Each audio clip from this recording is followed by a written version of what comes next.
In this first verses, I'm going to put the AT-TE against the AT-AT. The AT-AT was first made in 21 BBY, but was later remodeled in 1 BBY. It can transport up to 1 metric ton of supplies at a speed of 60 kilometers an hour. It needs at least 3 crewmen to fully operate and can hold over 40 passengers. It has 2 fire-linked heavy laser cannons, 2 medium repeating blasters, and 4 Durosteel foot pads.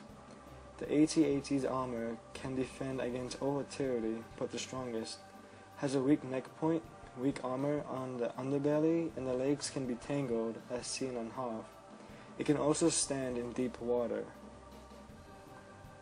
The all-terrain armored transport Walker was a major part of the Galactic Empire's army.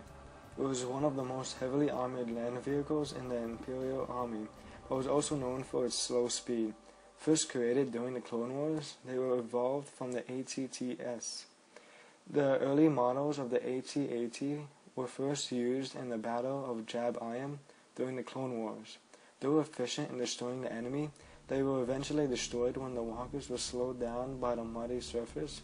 During the rest of the Clone Wars, wheeled tanks were preferred over the walkers. During the Galactic Empire, the remodeled AT-AT was brought into full Imperial service and was used in major battles such as the Battle of Hoth. The AT-TE was created on 22 BBY. It could hold up to 10 tons of supplies at a speed of 60 kilometers an hour. It needed 7 crewmen to fully operate and could hold 38 passengers. It had 6 anti-personnel laser cannons and 1 mass driver cannon.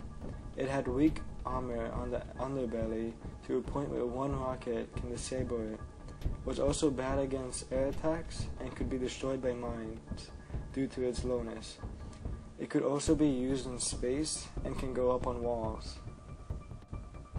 The All-Terrain Tactical Enforcer was an all-terrain assault walker developed for the Grand Army of the Republic during the Clone Wars. The AT-TE was first built as a patrol vehicle for mining companies, but when the war started to break out, they revised the design and modified it for combat duty. During the Clone Wars, the AT-TE was used heavily in many campaigns, especially in the Outer Rim sieges. During the Galactic Civil War, the surviving AT-TSs were still used by the Empire, but mainly in the campaigns in the Outer Rim territories. Now for the results. The AT-TE takes the first 2 points as it was used in service longer and can also carry more cargo than the AT-AT. Now because they both have the same max speed, neither of them get the 3rd point. The AT-AT takes the next 3 points as it requires less crewmen to fully operate and can carry more passengers. It also has more powerful weapons and armor than the AT-TE.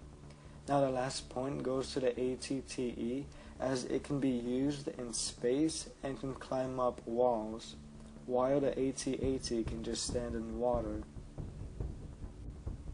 Now because there is a tie, I'm going to have to do a tiebreaker. Now if you put these two face to face in a plain field, the AT-AT would easily win. Even though the AT-AT has better armor and weapons than the AT-TE, I still think the AT-TE is a better military vehicle as it can be used in space and it can climb up 90-degree angles. Also, if it gets surrounded, it doesn't have to move at all in order to get in range to fire at the enemy, while if the AT-AT gets an enemy from the rear, it has to move at least 90 degrees just to see the enemy, let alone fire at it. Remember, this is 100% my opinion. If you disagree, comment below telling me why you do so, and give me reasons on why you think one is better than the other. Also, this isn't exactly to see which one is more powerful, but to see which one is more efficient and overall better in combat. With that being said, the winner of this versus is the AT-TE, but just barely. Also, if you want to see a future versus, comment below recommending me what you want me to pit against. Thanks for watching this video. Thanks for watching this video. Be sure to rate, comment, and subscribe for more of this series. Be sure to check out my monthly update video in order to find out the release schedule of this series as well as seeing my other series. Also tell me what you liked about the video, what you would want me to change, and what you would want me to add. And as always, may the force be with you.